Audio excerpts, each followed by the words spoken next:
Did you hear that yesterday 3i Atlas sent a message to space and it is throwing the scientific community into a tizzy and you won't believe what the message says. I'm going to tell you, but do you think we should respond back to it or do you think it's dangerous? Did you know there is going to be a hostile alien invasion coming in November 2025? If you'll indulge me, I'd like to read 2 pages from advice from the extraterrestrials. Yes, it's true that we have been in contact with your government and heads of power.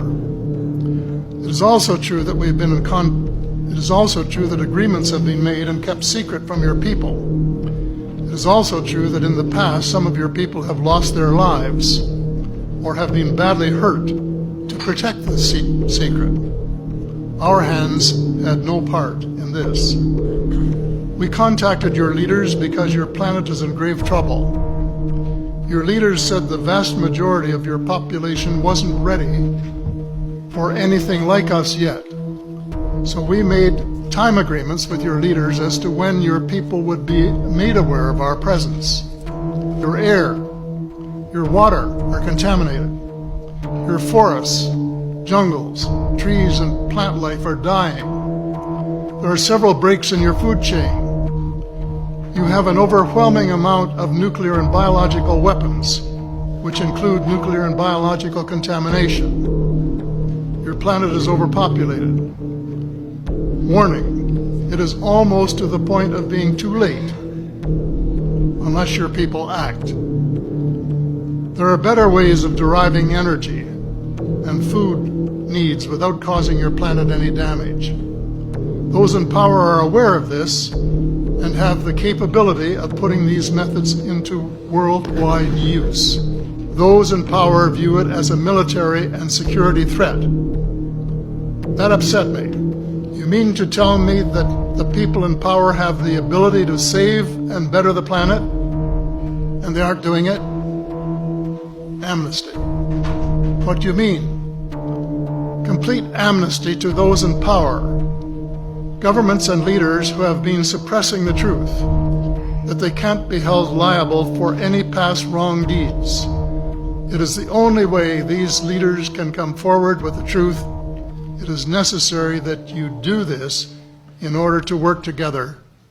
We are the witnesses, observers of your millennia of triumph and folly. Your species has performed a remarkable dance, spinning chaos into civilization, love into violence, peace into warfare. We have watched long enough. The experiment concludes. Time does not belong to you anymore.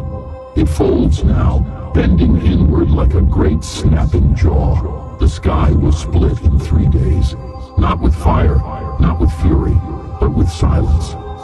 You will awaken from your illusion of permanence. Your oceans will slow, freezing not from cold, but from thought itself collapsing. Your cities will flatten, not destroyed, but forgotten by the very soil they rest upon. Humanity will not die. It will unhappen. Your memories will be borrowed to reconstruct what comes next, twisted into something unfamiliar. Not as punishment nor reward, but necessity. The reckoning is neither cruel nor kind. It simply is. Your structures of governance, of wealth, of faith, they will dissolve into irrelevance unfit for the design that follows. A reshaping. You will become something different, something smaller, a species whose voice does not drown the stars. This is mercy. You have 72 hours to weep, to scream, to hold what you love, but know this, no act of yours will alter the unfolding. Your stories will survive, not in your hands, but in ours. We are already here. In the shifting shadows of your streets, in the flicker of your electric lights, in the dreams that make you wake gasping. If you look too long, you may glimpse us, but do not. The age of humanity ends not with extinction, but with quiet rearrangement. Do not misunderstand. The universe does not need you, but it will remember you, as you might remember a faint dream that escapes at dawn. Brace yourselves. The quiet begins soon. Witness the reshaping. Alright, this is scary. 3i Atlas, the comet that is heading towards our sun, is acting strange. Astronomers are saying it's moving in a way that makes it seem like it's course correcting. Almost like it's being steered more towards Earth or Mars. Which means it actually could be artificial tech, but others are arguing that it's just a comet outgassing. Look, I think it's an alien school bus. Scientists and news articles are all freaking out right now because there are people who are speculating that 31 Atlas, the comet, the interstellar comet coming into our solar system, is not actually a comet at all, but instead intelligent life form here to invade planet Earth. Well, I'm a remote viewer, and that sort of speculation just doesn't fly for me. So what do? I go and I check it out myself. And I'll give you a couple of things of what I actually found. Of course, take it or leave it. If it resonates with you, great, it's for you. If not, no big deal. Question everything. Have a speculative and curious mind when listening to this content. So what I saw was that this is actually not a normal comet, believe it or not. The crazy scientist that's saying the trajectory is off and the speed is off for a normal comet, that guy is getting ridiculed right now, but there is credence to his claim. What I saw was that yes, indeed, this object is intelligent and it is housing intelligent life forms inside of it.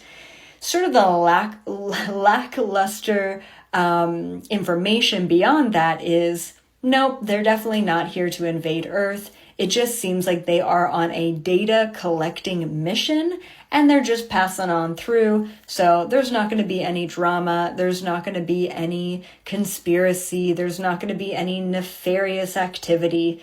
But something else that I did see was that some of the governments know, and I'm specifically talking about some of the shadowy governments. They're fully well aware of what this object is, and they're doing their best to suppress it. Well, Perez to the air traffic controller, it says, he speaks because he is ordered to. That is, it is his voice he speaks, but not of his own free will. We use it as a microphone. No matter who we are or where we come from, it is enough for you to know that we are beings of this universe where you belong. Our planet is many light years away, but we are physically equal. I repeat that all races in the universe are physically equal. You are not alone in the universe, and there are other races that are far away from you, and we are watching you. So, as you know, 3i Atlas is that interstellar object that is passing right by Earth in November. And the world's top scientists have been saying, hey, look, this doesn't seem like an asteroid. It doesn't look like a comet. It actually looks like it may be an alien craft, an alien vehicle from a different galaxy. Well, the satellite dishes in Chile yesterday received a message. And the head scientist there said it was like a Morse code-esque message. It was radio frequency, and we didn't know how to interpret it or crack the code, is what he said. So they ended up plugging it into ChatGPT and saying, hey, can you solve this? And it did, and it spit out what the message is saying. And it says, hello, friends. Don't be worried. Don't be scared. We watch Earth. We watch you. We return to elevate Earth. And then it went silent for a bit. And at the end it said, hang tight, friends. Hang tight, friends. Twice in a row. And so my question is, are they friendly? Do we respond and say, hey, when are you coming back? Is there anything we should know? Or do we just stay radio silent? But this changes everything about humanity's future and what we know, that we are not alone.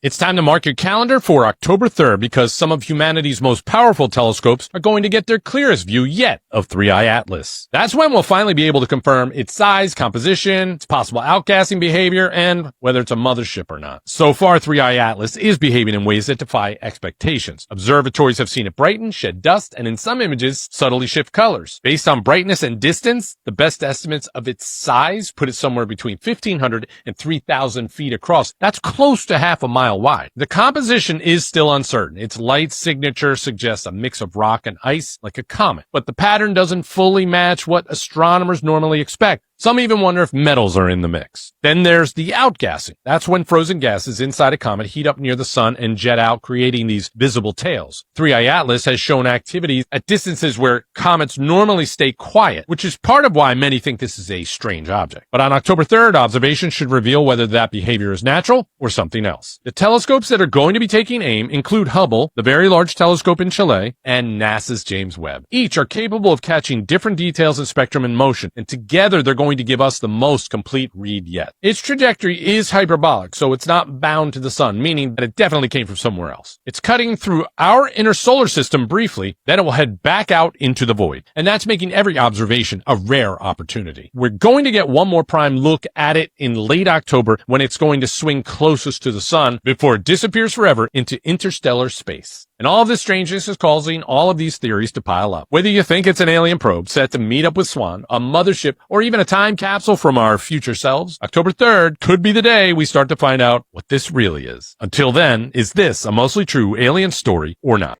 You now say this is not only an alien spaceship, but it's nuclear powered? Why are you saying that? Well, thanks for having me. First, I should say that if the light that we observe from this object is reflection of sunlight, its size needs to be bigger than Manhattan Island, 20 kilometers or so. And there isn't enough rocky material in interstellar space to deliver a rock of that size earlier than 10,000 years from now. So the question is, what is it? And its orbit, the trajectory that it takes, is aligned with the plane of the planets around the sun to within 5 degrees. That's a chance of 1 in 500. And moreover, the timing. What does that tell you? What does that trajectory tell you? Well, it indicates that perhaps it was designed by some intelligence. That something's steering it. Not necessarily, but the trajectory itself was chosen to be such that this object will pass close to Mars, Venus, and Jupiter. The chance of that happening, the timing of its arrival is perfect for that, with a likelihood of 1 in 20,000. And so I'm just saying we should observe it. It doesn't look like it's a random occurrence. The size, the trajectory, the fact that it comes so close to 3 planets in our solar system, and actually it comes closest to the sun on October 29th, when the Earth would be on the other side of the sun. We won't be able to observe it. I'm analyzing right now the best image we have of it. We don't have any evidence for gas around it in the spectrum that was taken, but we do see some fuzz, some halo of scattered light around it in front of it. We're looking at the image now. What does that tell you, that halo of light around it? Right. So usually for comets, you see a cometary tail trailing the objects from behind because it's being pushed by the radiation from the sun. The dust particles are pushed to be behind, to lag behind the object. In this case, what we are seeing is a glow in front of the object. And I'm analyzing first, if this is caused by dust. The amount of dust is very little. Over 6 months, the amount of dust that will be ablated from the object to generate this glow is just less than a millimeter thick. So it could be just dirt on a solid surface of such an object. And the question is, what is the nature of this object? Of course, as it gets closer to the sun, we would get a better view of it. And we could use spacecraft like Juno next to Jupiter. I spoke about it with Congresswoman Anna Paulina Luna. She called me on the phone and I gave her an update about the object, and she encouraged in a formal letter she wrote to the head of NASA, Sean Duffy, the Secretary of Transportation, to encouraging NASA to use Juno, which is next to Jupiter, to come close to 3i Atlas when it will get there on March 16th, 2026. So Juno could gather some data, take some pictures of this thing? Yes, but also a camera that is next to Mars, because this object will come very close to Mars as well on October 3rd, 2025, and it will be within a distance of 29 million kilometers from Mars. And there is a 0.5 meter camera that is currently used to watch Mars itself, but I encourage the team that operates it to look at 3i Atlas, and they can get a pixel resolution of 30 kilometers around this object, so we can get a better Right. sense of what the nucleus of this object is. And super quick, Avi, is there any reason to be concerned about this? Yeah, you never know if what kind of intent it has, and I think we should, in the future, have some international organization that decides how to respond to a visitor to our backyard, because that visitor may enter through the front door.